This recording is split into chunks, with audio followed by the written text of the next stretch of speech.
أعوذ بالله من الشيطان الرجيم. سورة نوح. بسم الله الرحمن الرحيم. إنا أرسلنا نوحا إلى قومه أن أنذر قومك من قبل أن يأتيهم عذاب أليم. قال يا قوم إني لكم نذير مبين أن اعبدوا الله واتقوه وأطيعون يغفر لكم من ذنوبكم ويؤخركم إلى أجل مسمى إن أجل الله إذا جاء لا يؤخر لو كنتم تعلمون.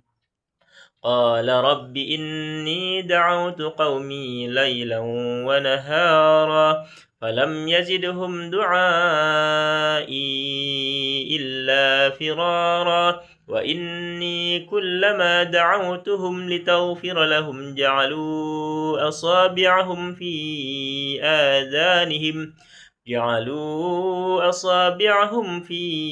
آذانهم واستغشوا ثيابهم وأصروا واستكبروا استكبارا ثم إني دعوتهم جهارا ثم إني أعلنت لهم وأسررت لهم إسرارا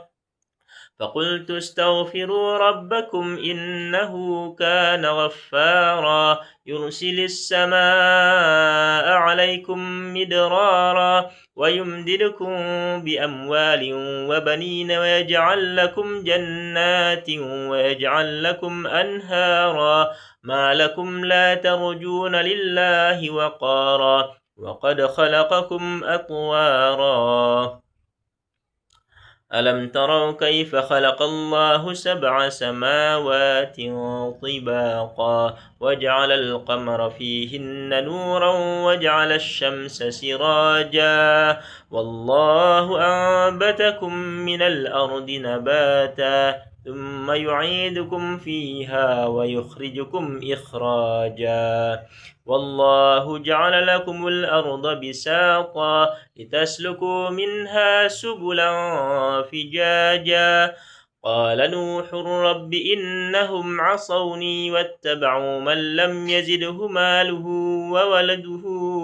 إلا خسارا ومكروا مكرا كبارا وقالوا لا تذرن آلهتكم ولا تذرن ودا ولا سواعا ولا يغوث ويعوق ونسرا وقد أضلوا كثيرا ولا تزد الظالمين إلا ضلالا مما خطيئاتهم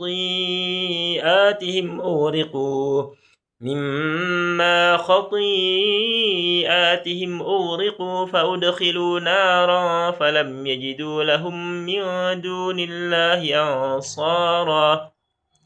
وقال نوح رب لا تذر على الأرض من الكافرين ديارا إنك إن تذرهم يضلوا عبادك ولا يلدوا إلا فاجرا كفارا رب اغفر لي ولوالدي ولمن دخل بيتي مؤمنا وللمؤمنين والمؤمنات ولا تزد الظالمين إلا تبارا. صدق الله العظيم.